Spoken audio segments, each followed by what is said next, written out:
ভারতের বিরুদ্ধে পাকিস্তানের হয়ে চরবৃত্তির জন্য পুলিশের হাতে ধরা পড়েছে পাক স্পাই জ্যোতি মালহোত্রা।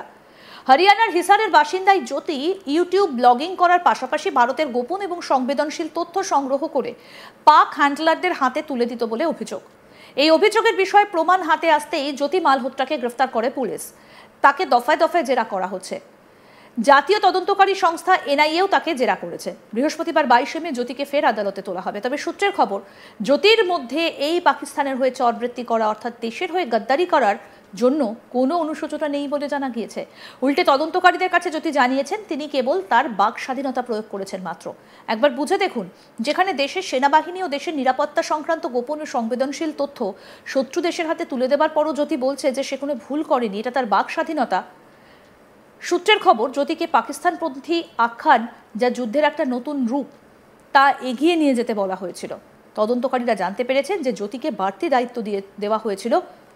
পাকিস্তানের হ্যান্ডলাররা তাকে বাড়তি দায়িত্ব দিয়েছিল। জ্যোতি পাকিস্তানি গোয়েন্দা কর্মকর্তাদের কাছে কোনো সংবেদনশীল সামরিক বা অসামরিক সম্পদের তথ্য ফাঁস করেছে কিনা সেটাও খতিয়ে দেখছেন তদন্তকারীরা।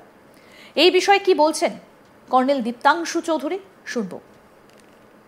আইএসআই টার্গেট করছে হাসিমারা, আইএসআই টার্গেট করছে হাওড়া ব্রিজ, আইএসআই টার্গেট করছে বিবেকানন্দ ব্রিজ, বিবেকানন্দ সেতু। এই সমস্তগুলো কিন্তু আমরাও ডিসকাস করেছি। জ্যোতির মতন মেয়েরা যখন মুভমেন্ট করে, এটা ও নিজের মতে মুভমেন্ট করছে না। ওকে হ্যান্ডলার যেরকম ভাবে বলছে সেরকম ভাবে মুভমেন্ট করে। হ্যান্ডলার যদি বলে আপনাকে মণিপুর যেতে হবে, মণিপুর যাবে, আপনাকে চায়নায় যেতে হবে, চায়নায় যেতে বাধ্য হবে, এবং এর পুরো খরচাটাই ওর হ্যান্ডলার দেয়। মানে পাকিস্তানের দূতাবাস থেকে যে হ্যান্ডলার কাজ করছিল, সে পুরো এর খরচা পাতি রিসোর্সেস এই দিচ্ছিল। ও শুধু ইনফরমেশনের জন্য ওকে ইউজ করা হয়েছে এবং ওকে তৈরি করা হয়েছে। বিগত 2-3 বছর ধরে 2-3 বার পাকিস্তান কাছে তৈরি করেছে। বিশেষ করে আমরা যেহেতু পশ্চিমবাংলায় বসে এইটা করছি, এই প্রতিবেদনটা করছি, তো মানুষের জানা উচিত যে সে পশ্চিমবাংলায় এসেছিল এবং এখন আর খুব এই রিসেন্টলি এসেছিল, এটা অনেক দিন আগে নয়। এবং কোথায় কোথায় উনি গেছেন হচ্ছে শিলিগুড়ি করিডোর, যেখানে সবচেয়ে সেন্সিটিভ জায়গা।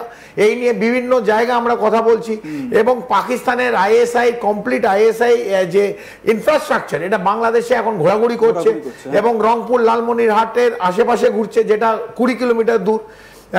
সেখানে অ্যাক্টিভ, জঙ্গি নাশকতার জন্য অ্যাক্টিভ।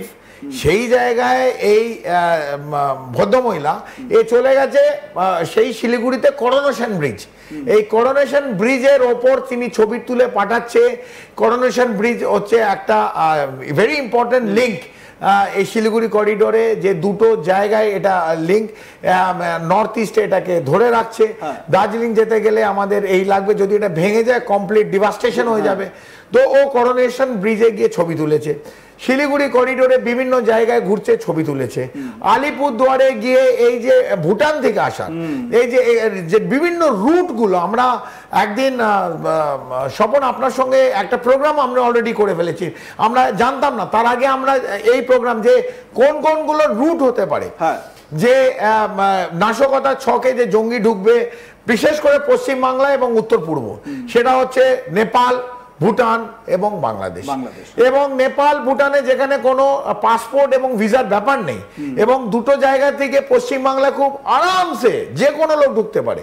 কিরম ভাবে ঢুকবে, কোথায় সে থাকবে, কি তার ইনফরমেশন, এগুলো এই জ্যোতির মতন মেয়েরা, জ্যোতির রানী, জ্যোতি মালহোত্রা, যাই বলো একে, কিন্তু এই ইনফরমেশনগুলো সময় সময় পৌঁছে দিচ্ছে। তারপর কোথায় এলো হাসিমারা, যেখানে আমাদের বায়ুসেনা ঘাঁটি, এবং এখানে আমাদের সুখোই আছে, এখানে আমাদের মিক্স আছে, রাফালও তো আছে। রাফাল আমাদের একটা স্কোয়াড্রন রাফাল আছে। আমি বলতে চাইছিলাম না, তুমি বললে নিশ্চিতভাবে, এটা যদিও এটা পাবলিক ডোমেনে আছে। তো it is a very important air force base. সেই জায়গায় এসছে, ঘাঁটিতে কোন কতগুলো এন্ট্রেন্স আছে তার ছবি, কত লোক থাকে, এই যে এয়ারফোর্স পুলিশ কতজনের একটা টুকরি ওই গেটের সময় গার্ড দেয়, গেটে ঢোকা যায় কি না, গেটে ঢুকলে কি কি চায়, এই সমস্ত জিনিসটা ওই ইনফরমেশন ভায়া ব্লগিং। ও তো দেখাবে শি ইজ এ ব্লগার, তো ও বলবে ইন্ডিয়ান ব্লগার। তো ইন্ডিয়ান ব্লগারকে কেউ সামরিক বাহিনী যে কোনো জায়গাতে, আপনি আর্মি বলুন, নেভি, হয়তো বলবে যে আপনি সরে যান, সেন্সিটিভ এরিয়া ছবি তুলবেন না, কিন্তু ও দূর থেকে তো সবকিছু ছবি তুলতেই পারে। ও তো আর পাকিস্তানি নয়। ও ভিডিও করতেই পারে এবং করেছে সেই জায়গায়। তারপর আমরা যে স্পটগুলো স্বপন আমরা বলেছি সেই একই জায়গাগুলো আমরা আজকে দেখছি আইএসআই এর টার্গেট আছে। জ্যোতিকে দেখো না, এখানে জ্যোতি হচ্ছে একটা মানে একটা হেজি অবজেক্ট। দেখো আইএসআই কোথায় কোথায় টার্গেট করছে। আইএসআই টার্গেট করছে করোনেশন ব্রিজ, আইএসআই টার্গেট করছে হাসিমারা, আইএসআই টার্গেট করছে হাওড়া ব্রিজ, আইএসআই টার্গেট করছে বিবেকানন্দ ব্রিজ, বিবেকানন্দ সেতু। এই সমস্তগুলো কিন্তু আমরাও ডিসকাস করেছি আজ তাক বাংলায় যে কি কি টার্গেট হতে পারে। একইভাবে আজকে এগুলো কিন্তু খুব পরিষ্কার করে জ্যোতির মাধ্যমে এই টার্গেট গুলো উঠে আসছে। এইটা আমার মনে হয় প্রত্যেকটা কেন্দ্র এবং রাজ্য দুজনের সতর্কতা বার্তা। এবারে একদমই ঠিক এই জায়গা থেকে এই যে যৌথ যে সমন্বয়ে যে সিকিউরিটিকে কাজ করতে হবে এটা খুব গুরুত্বপূর্ণ। এবারে কর্নেল চৌধুরী আমরা ওই জায়গাগুলো দেখে নেব যেই জায়গাগুলোতে জ্যোতি মালহোত্রা ট্রাভেল করেছিলেন এবং ভ্লগ করেছিলেন। এরপর হচ্ছে গিয়ে 19শে ফেব্রুয়ারি 2024 বাংলাদেশ।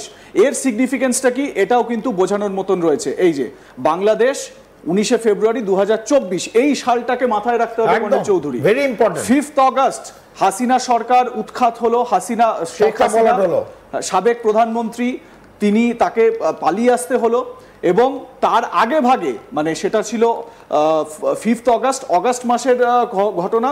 ফেব্রুয়ারিতে এই জ্যোতি মালহোত্রা সে চলে গেল বাংলাদেশ। এবং বাংলাদেশের আরো একটা ছবিও দেখাবো। এই যে এই বাংলাদেশের এই যে কালচার, সেখানে কি সেখানকার মানুষ কিরকম ভাবে কথা বলেন সেই সমস্ত ছবি দেখাচ্ছেন একটি মন্দিরেও। 4 মার্চ 2024 বাংলাদেশে পৌঁছে গিয়েছেন জ্যোতি মালহোত্রা।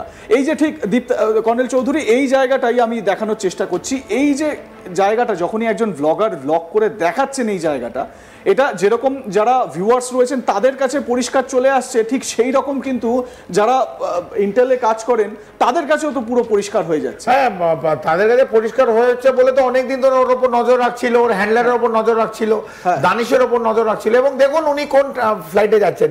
আমি দেখেন বসে বসে বলছি বাংলাদেশ এয়ারলাইন্স। এখান থেকে যদি কেউ যেতে চায়, বেশিরভাগ নরমালি যদি ভারতীয় যায় তার ইন্ডিয়ান এয়ারলাইন্সে যাবে, মানে এয়ার ইন্ডিয়া যাবে। সেখানে বাংলাদেশ এয়ারলাইন্সে যাচ্ছে এবং কোন সময়গুলো যাচ্ছে সময়গুলো আপনাকে দেখতে হবে। সময়গুলো যাচ্ছে হচ্ছে আপনি যেটা একদম কারেক্টলি 5ই আগস্ট তক্তা পলটের আগে, তখন অলরেডি বিল্ড আপ হচ্ছে। উনি কি যাচ্ছেন, কোথায় কি পৌঁছেছেন আমরা জানি না। তবে যে জায়গাগুলো প্রবলেমেটিক, যে জায়গায় প্রবলেম হচ্ছে, সেখানে আমরা এই জ্যোতি রানী অথবা জ্যোতি মালহোত্রাকে দেখতে পাচ্ছি। সে ব্লগার হিসেবে যাচ্ছে, কিন্তু ব্লগার হিসাব আমাদের জন্য ব্লগার, মানে যারা বাইরে দেখছে তাদের জন্য ব্লগার। ওর মাথায় অন্য জিনিস পৌঁছানো হচ্ছে। আরও আপডেট পেতে দেখতে থাকুন আজ তাক বাংলা। সাবস্ক্রাইব করুন, নোটিফিকেশন পেতে বেল বাটন অপশন প্রেস করুন, হোয়াটসঅ্যাপেও ফলো করুন আজ তাক বাংলা।